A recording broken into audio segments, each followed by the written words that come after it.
श्री स्वामी समर्थ रामकृष्ण हरी। आपण संतांच्या अभंगातून ऐकलं असेल की कानडा राजा पंढरीचा।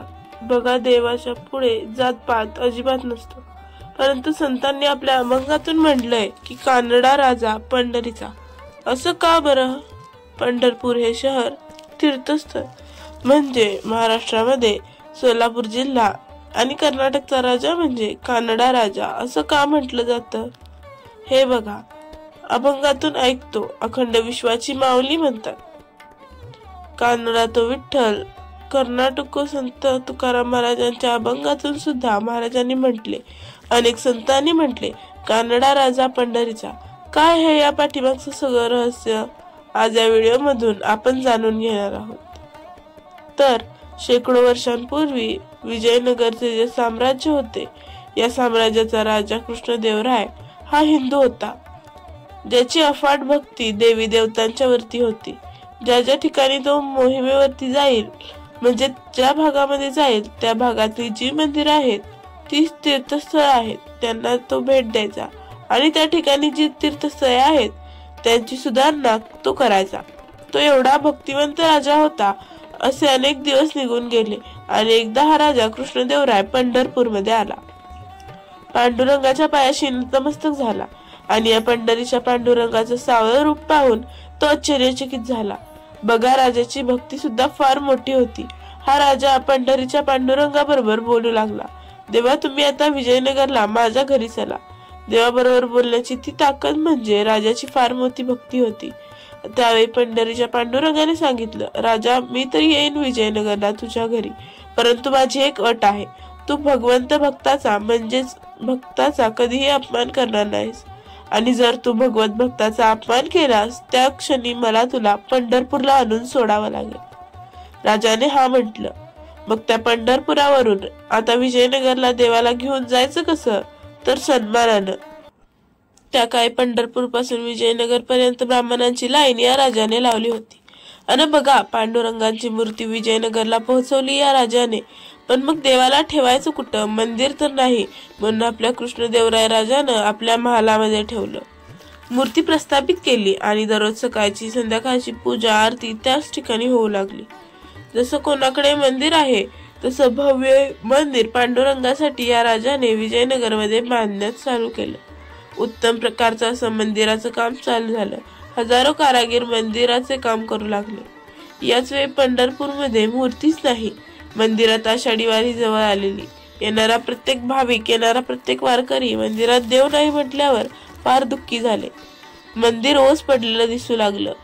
ते असं म्हणणं की देहामध्ये प्राण नसल्यासारखं, तो देव काही उपयोगाचा नसतो असं मंदिर दिसू लागलं। आणि त्याच वेळी एकनाथ महाराजांचे पजोबा भानुदास महाराज यांची अफाट भक्ती पांडुरंगाची की देवाबरोबर सुद्धा ते बोलत होते।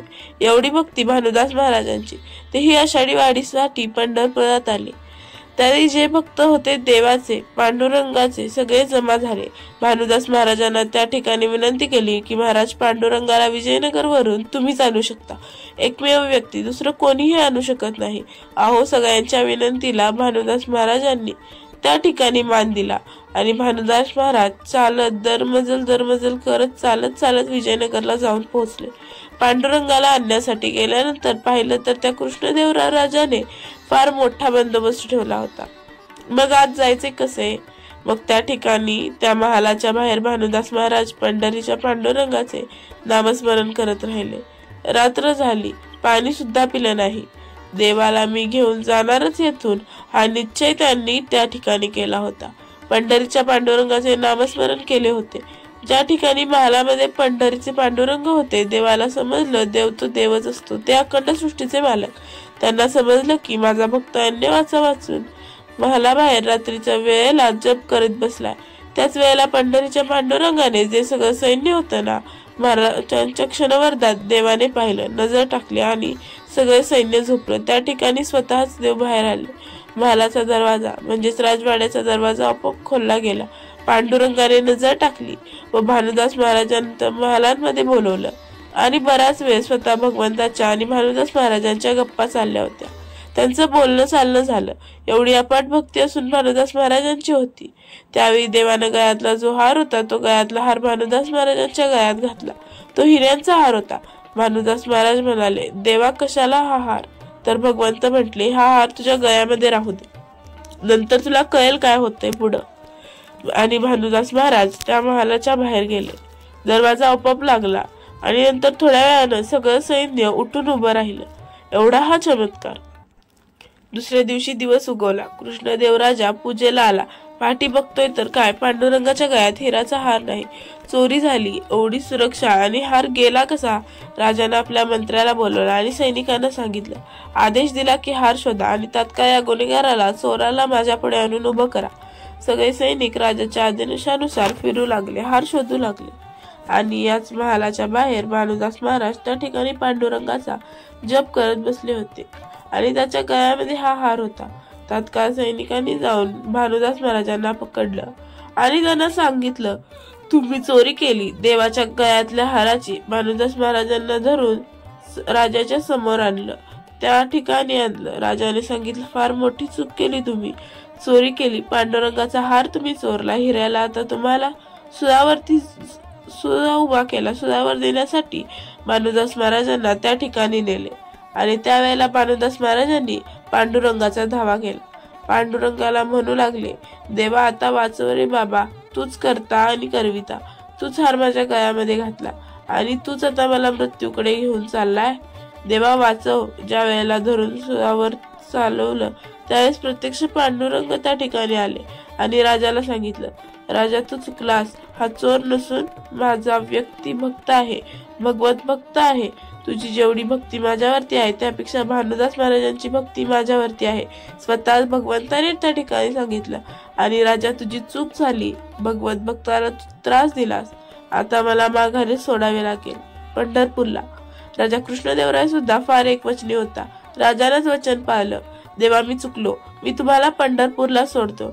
आणि त्या ठिकाणी स्वतः पंढरपूरच्या पांडुरंगाने छोटस रूप घेतलं आणि भानुदास महाराजांच्या झोळीमध्ये पंढरीचा पांडुरंग आणि त्या ठिकाणी स्वतःहून भानुदास महाराज परत चालला पंढरपूरला. आली ती वेळ होती आषाढी वारीची. दुसऱ्या दिवशी आषाढीची वारी होती. आदल्या दिवशी पंढरपूर महाराज त्या ठिकाणी पोहोचले. या पंढरपुरामध्ये लाखो वारकरी महाराष्ट्राच्या कानाकोपऱ्यातील अनेक राज्यातून त्या ठिकाणी आले. देव नाही मंदिरात. त्यावेळेला भानुदास महाराज त्या ठिकाणी पंढरपूरमध्ये पांडुरंगाला घेऊन आले आणि मंदिराच्या पाठीमागे ते स्थान म्हणजे पद्मतीर्थ स्थान. तर अशा प्रकारे नंतर पुढे भानुदास महाराजांनी परत विटेवरती स्थापना केली, पांडुरंगाच्या त्या ठिकाणी केली. त्यामुळेच विजयनगरला राजाबरोबर पांडुरंग त्या ठिकाणी गेले म्हणून त्यांना कानडा राजा म्हटलं जातं. कारण ज्या ठिकाणी विजयनगरमध्ये पांडुरंगाला ठेवलं होतं तो महाल होता, राजाचा दरबार होता आणि त्यामुळेच कानडा राजा पंढरीचा असं म्हटलं. तर व्हिडिओ आवडला असेल तर चॅनेलला एक लाईक व शेअर नक्की करा. चॅनेलवरती प्रथम असाल तर नक्की सबस्क्राईब करा. व्हिडिओ शेवटपर्यंत पाहिल्याबद्दल मनापासून आभारी आहे. धन्यवाद. श्री स्वामी समर्थ. रामकृष्ण हरी. स्वामी महाराजांची कृपा आपल्यावर सदैव राहो. आषाढी एकादशीच्या तुम्हा सर्वांना मनापासून शुभेच्छा.